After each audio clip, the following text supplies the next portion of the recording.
aujourd'hui, on va faire normalement du Blender, un peu de JSON et éventuellement voir d'autres manières de définir des niveaux que d'utiliser le logiciel 3D. Avant ça, j'avais une question qui m'avait été posée il y a quelques temps, mais j'avais pas répondu parce que c'était un peu tôt pour répondre. Et donc là, notre scène n'est pas adaptée, mais on va quand même arriver à le faire. C'était par exemple comment mettre un javelot dans la main d'un personnage ou poser quelque chose sur le toit de la voiture de manière assez précise. Alors ce sera plus vivant sur un personnage, on le fera aussi. Je vais juste vous montrer comment on fait. Donc le principe sur ce modèle-là, on va afficher l'inspecteur. Donc on va cliquer sur ça pour avoir le modèle directement. Voilà. Donc ce qui m'intéresse évidemment, c'est de voir où est-ce que s'applique à chaque fois chaque chose. Par exemple là, qu'est-ce que c'est ce truc-là? C'est voilà, la poignée de la porte, ça peut être... Donc on va trouver un objet qui nous intéresse. Alors on va prendre... Non. Non plus, ça c'est la globalité peut-être. Ah, on voit, pourquoi pas. Pourquoi pas. Et... Bon, ce qui m'intéressait, c'était plutôt la partie du haut, ici. Si je la cache, on voit bien que ça cache. Alors ça cache l'intégralité des phares, on va voir un truc un peu plus sympa peut-être. Non. Le modèle est un peu bizarre, mais la poignée c'est pas mal. Object 2 donc. Donc on va essayer d'accrocher quelque chose sur la poignée ici, sur celle-là. Donc en fait il faut trouver son nom, c'est surtout ça qui est intéressant. Alors c'est un objet, c'est un mesh, mais ça marche aussi avec des transform nodes. Et sur votre player, ce sera un peu plus complexe, je vais vous montrer quand même. Et après on le fera aussi en deuxième exemple. Alors je vais essayer de retrouver un modèle 3D d'un player. Alors on va prendre, hop, j'ai retrouvé un modèle 3D. Donc on va sur le sandbox. Voilà, normalement ça marche. Là.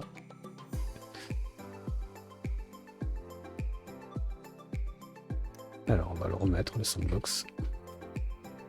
Voilà, c'est mieux. Voilà. On arrête l'anime. Donc là c'est notre personnage avec une position de chute. C'est pas très grave, ce qui m'intéresse c'est surtout ici. Alors est-ce que ça marche quand on fait le... Si je prends la main ici. On essaye. C'est pas très grave. Donc en fait ici, voilà. Tout ce qui est... Donc on va prendre le spine. On va pas prendre les bras. Enfin on va pas prendre les jambes, on va essayer de trouver la main. Donc là on voit que on est sur la partie droite, épaule, le bras, l'avant-bras. L'avant-bras, il y a la main.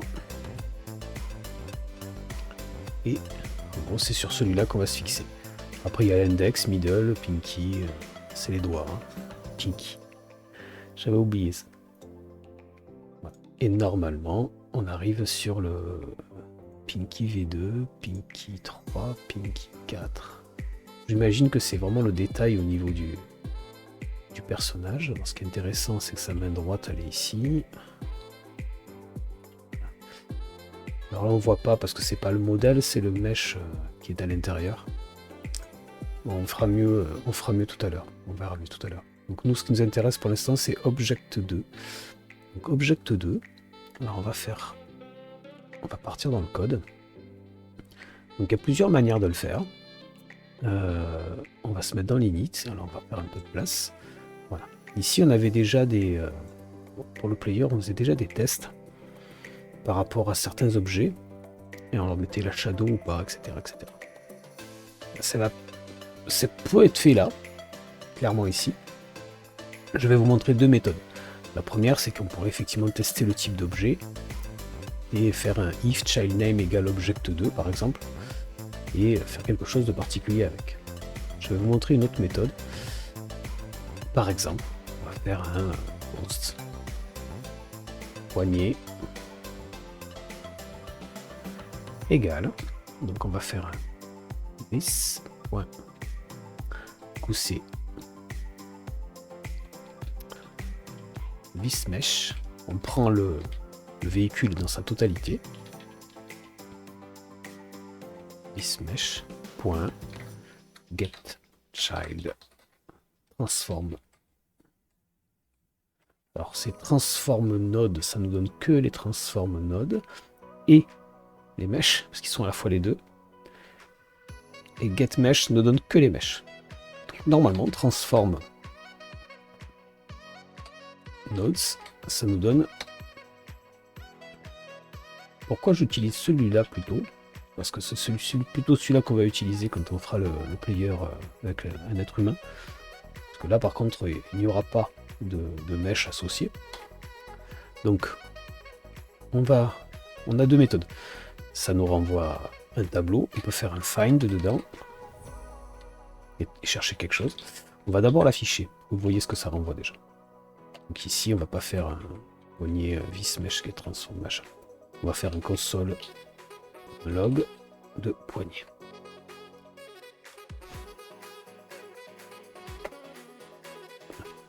Donc comme d'habitude, je ne vous montre pas la solution finale, je vous montre tout doucement comment on y arrive. Donc il nous dit qu'on ne peut pas faire de getChild transform node, alors peut-être que je me suis trompé. Peut-être que c'est pas getChild transform node. getChild transform nodes. C'est pas getChild transform node. getChild transform node. Ouais, je l'avais un peu mal tapé. J'avais tapé quoi? getChild transform. J'avais oublié le R. Il manque un petit R ici. getChild transform node. Donc ça existe. Et si on regarde par exemple ici, getChild. Alors on voit bien qu'il y a eu getChild matches, transform node et getChildren. Qui donne tout, a priori. Ceci dit qu'il faudrait comparer entre getChildren et lui, qui est censé tous les transform nodes. Et voilà, getChild meshes. Alors on voit qu'il y a des paramètres, predicate, on peut passer des predicates, donc c'est en gros des filtres. Ok, ça nous renvoie bien un tableau. Donc on va pouvoir regarder ce qu'il y a dedans. Alors, on retourne sur le code. getChild transform FORM nodes. C'est mieux quand on met bien le bon truc. On affiche la console. Et a priori c'est lui. Alors on avait déjà quelque chose, ça c'était les essais qu'on avait fait avec les custom attributes.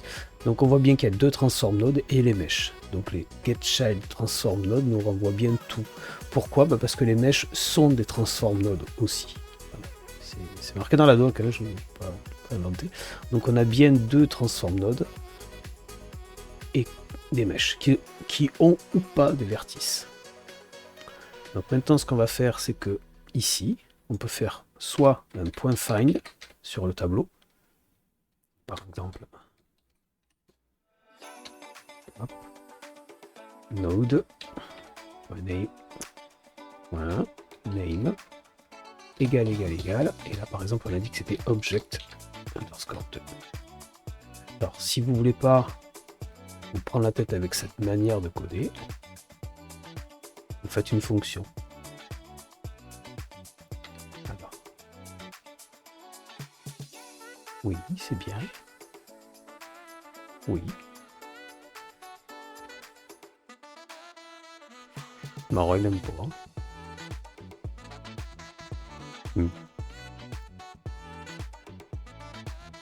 Décidément. Save. Alors.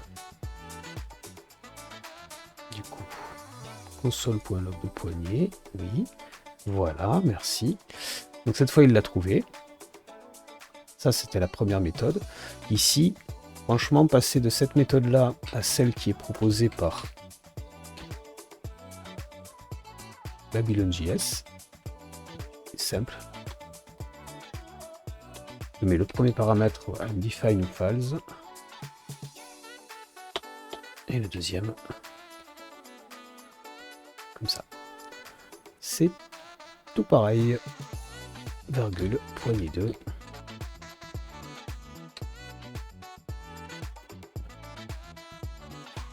On rafraîchit.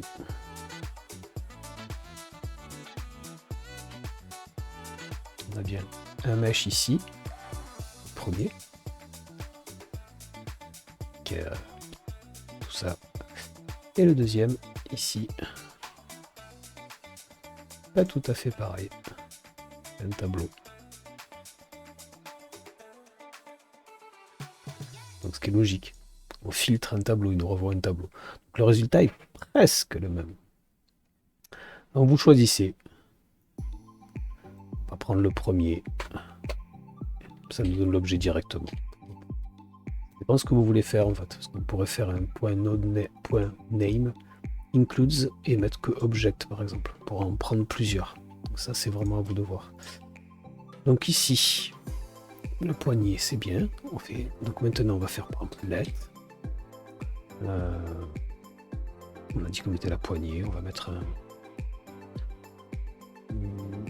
child obj égale mesh builder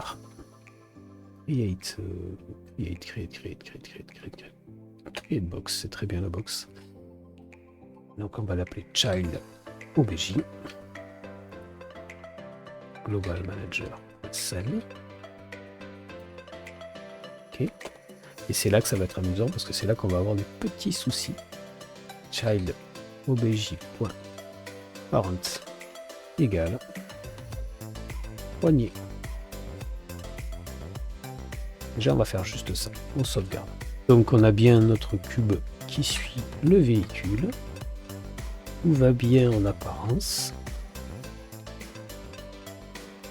Maintenant on va commencer à chercher un petit peu plus profondément ce qui pourrait se passer et qui ne va pas. Par exemple ici on a utilisé .parent et pas setParent, qui est une méthode dans Babylon.js. Il y a des petites subtilités sur le comportement de parent et de setParent. Par exemple, imaginons que mon véhicule ne soit pas ici, tout à fait à la bonne taille, et que je dessine par exemple scaling égale new vector 3.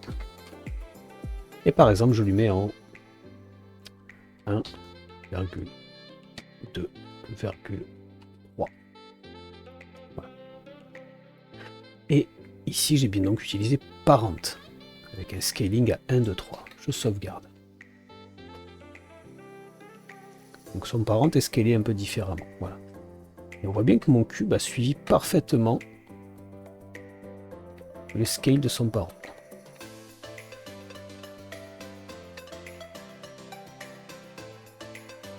On voit d'ailleurs que le scaling a eu un effet intéressant sur l'orientation du véhicule. Ça veut dire que Blender ne l'a pas scalé à 1, 1, 1, certainement l'exporter avec un -1 sur le X, etc. Ça c'est à vérifier dans les docs aussi. Ce qui nous intéresse là pour l'instant c'est ça. C'est que le cube ici a suivi, même si pourtant on l'a fait après le parent, il a suivi ce comportement là. Il a hérité de la matrice de son parent. Et si jamais je fais ça, est-ce que ça fait pareil? On va voir. Déjà, on va pas le voir, le cube. Voilà, il n'est pas là. En fait, il est quelque part par là. Pourquoi?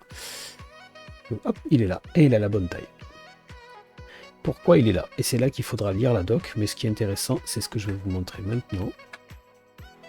Je vais afficher l'inspecteur parce que je veux qu'on voit quand même ce qui se passe. Et pour le voir, il faut l'afficher. Alors, pas lui, mais lui. Voilà. C'est lui que je veux voir. Et je vais bouger mon personnage et voilà, c'est ça. En fait, il y a toujours la notion de parenté. Il est toujours le parent de l'objet, le véhicule. Donc lui est toujours son child. Sauf que la méthode setParent, ici, s'est débrouillée pour appliquer une matrice qui a compensé celle de son parent, afin de garantir que l'objet a la bonne taille, la bonne rotation et la bonne position par rapport à sa position actuelle. Donc ici, child OBJ, le simple fait de faire set parent, au départ là, il est à 0, 0, 0, en position world space, local space aussi, mais peu importe. Et à partir du moment où je fais ça, son world space sera toujours 0, 0, 0. Par contre, il a compensé local space pour pouvoir garder la parenté, mais le laisser au même endroit dans le world space. Je vous montre. Pas facile à expliquer. Hein. Refresh. Ici, si j'affiche l'inspector et que je vais regarder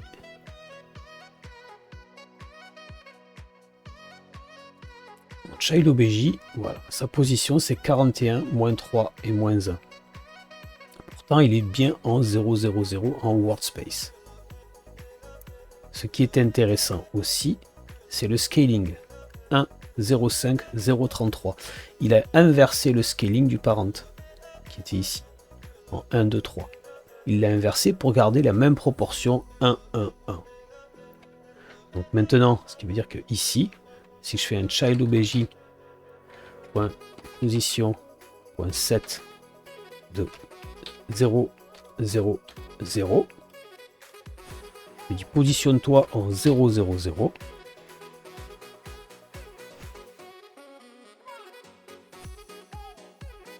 Si j'affiche, voilà, il est là. Par contre, il a gardé sa proportion, puisque je n'y ai pas changé son scaling. Maintenant, je reviens ici. Child OBJ, voilà, scaling. Là, je lui mets 1, 1, 1. Alors, pas point scaling parenthèse, mais point 7, pardon. Voilà. Donc là, je le mets en 1, 1, 1. On se dit, il va rester forme de cube, et en fait, non. Voilà, il a suivi son parent comme quand on utilisait le parent égal. Donc le set parent à utiliser si vous voulez que l'objet conserve sa position, son scale et sa rotation absolue. Enfin, c'est une copie, une compensation au moment de l'appel de set parent pour faire en sorte qu'il reste à l'endroit où il est. À condition que le parent ne bouge pas. Et à condition que vous ne modifiez pas les paramètres après coup. Ça, c'est pour l'explication du parent et du set parent. J'aurais aimé qu'on le fasse avec un player plus complexe que ça. On peut peut-être essayer de trouver un autre modèle qu'une voiture déjà. Donc on va essayer de... Alors pas forcément... pourquoi pas, en même temps ce modèle, pourquoi pas. Mais on l'a tellement utilisé que... C'est un peu dommage, mais pourquoi pas quand même. Alors, on va essayer de trouver... Hop. Donc, c'est dans... Alors, vous voyez pas, je suis en train de chercher un modèle. Projet. Babylon.js, on va prendre... mais si la fille, c'est très bien. Donc, on va se remettre ici. Dans les modèles, ici. Ah, je l'ouvre dans l'explorateur.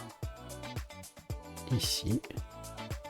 Et je colle girl 1 GLB. Donc du coup ici, tout ça ne va plus fonctionner, mais c'est pas grave, ça ne fonctionnera pas, mais ça ne fera pas de mal, puisque a priori on teste bien les choses. Et on va se mettre ici, meilleur. On va le garder celui-là, parce que c'est juste un test pour que vous compreniez le principe. Donc c'est girl 1 GLB. Alors j'ai une extension qui est assez intéressante, mais je ne sais pas si elle est très stable. Voilà, qui me permet de voir les GLB depuis Visual Studio Code. Ça peut être pratique, mais pas sûr que ce soit pas un peu instable à utiliser avec précaution. Donc maintenant qu'on a fait ça, il faut qu'on trouve, et ça on l'avait fait tout à l'heure avec Mixamo, qu'on trouve sa main droite. Et sa main droite, elle est là. Et l'objet qu'on cherche, il s'appelle comme ça. Alors du coup, ici, nous, c'est plus la poignée, même si on veut garder le truc. C'est plus Object 2, mais Mixamo Right Hand. Et il faut se méfier, si vous mettez que ça, il peut y avoir des problèmes. Il vaut mieux mettre le nom en entier. Évidemment en mettant un include ici. Donc, ensuite, Headbox Child OBJ. Donc on va lui créer une boîte, mais on va la mettre, on va changer un peu les proportions. Et du coup, on va le changer avant. Donc en X, on laisse ça 1. En Y, on met 0.2. En X, 0.2. Et en Z, on va mettre. Et la position, on va voir, on va devoir la changer après coup. Donc on utilise un set parent et on sauvegarde. On va devoir faire quelques ajustements parce qu'on a changé le player, on a changé plein de choses. On a les scales aussi, pardon. Du coup ici, le scaling, on va l'enlever tout de suite. Sauvegarder. On va devoir faire quelques ajustements. Voilà, notre player il est là, il est un peu petit, mais pourquoi pas. C'est le player en train de tomber, c'est un peu dommage. Peu importe. Et on voit bien que l'objet est bien dans sa main. Ici. Et qu'il a gardé sa proportion telle que je l'avais créée. Si j'avais utilisé parent égale,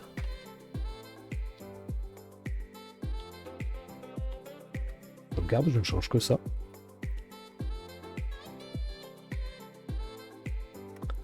Là, on voit toujours le petit personnage, je m'approche, on se dit ben ça n'a pas marché, mais si en fait un petit peu, c'est juste qu'on ne le voit pas dans la main ici. Si j'affiche mon player, le scale est à 1, tout va bien. Player véhicule, toujours pareil. Armature, et là on voit que le scale de l'armature c'est 0,01, 0,01. Et en fait il l'a diminué par 100, un facteur 100. Donc si jamais je cherche où est-ce qu'est mon petit morceau de bois que j'ai bien collé, épaule droite, bras droit, avant-bras, main droite, il est là, le Child OBJ, donc il est tout petit, il est là. On va le voir, donc on peut faire un autre truc. Mon Child OBJ ici, scaling, et on voit qu'il a hérité du scaling ici, en compensation, donc on va mettre 1, 1 et 1, et là ça change rien. Scaling 10, 20, 30, 10, 100, 100, 300, 10, 10 et 20. Donc on avait mis quoi? 0,2, 0,2, 3. Donc 0,2, 0,2. Ça c'est chiant. Et 3. 3. Voilà. Donc je les ai multipliés pour avoir la même chose. Mais j'ai été obligé de le faire après coup. Ça dépendra de la manière dont vous faites votre jeu. Ça dépend de ce que vous voulez faire exactement. Voilà. Donc maintenant, vous savez attacher un objet à un endroit, que ce soit sur un véhicule ou un personnage. Vous comprenez le principe. On va annuler toutes les modifs qu'on a faites parce que je veux garder mon véhicule. On va laisser ça. Et je sauvegarde. Et je vais enlever ça. Qu'il n'y a rien à faire là. Voilà. Oui, je le supprime. On vérifie que tout fonctionne comme avant. Et on a notre véhicule un peu déformé. Ici, j'enlève le scaling. Alors le scaling, du coup, c'était intéressant. -1. 1. -1. Je vérifie si c'était ça qu'il avait appliqué par défaut. C'est un problème de repère par rapport à Blender et Babylon. Il exporte. Il met bien le Y up, par contre il fait un genre de scaling inversé. Alors c'est décrit quelque part dans une doc, je me rappelle plus du tout où c'est. Mais voilà, c'était assez facile à compenser. Le plus simple éventuellement même c'est de faire un bake ici. Sinon c'est faut le gérer. Voilà.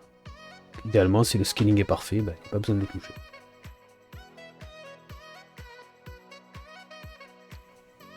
Ah, là ça marche aussi parce que je ne l'ai pas touché, parce que si j'affiche le player, on a le scaling à 1 ici. Et là, on voit le moins 1 ici. Voilà. C'est sur le Z qu'il y a le moins 1.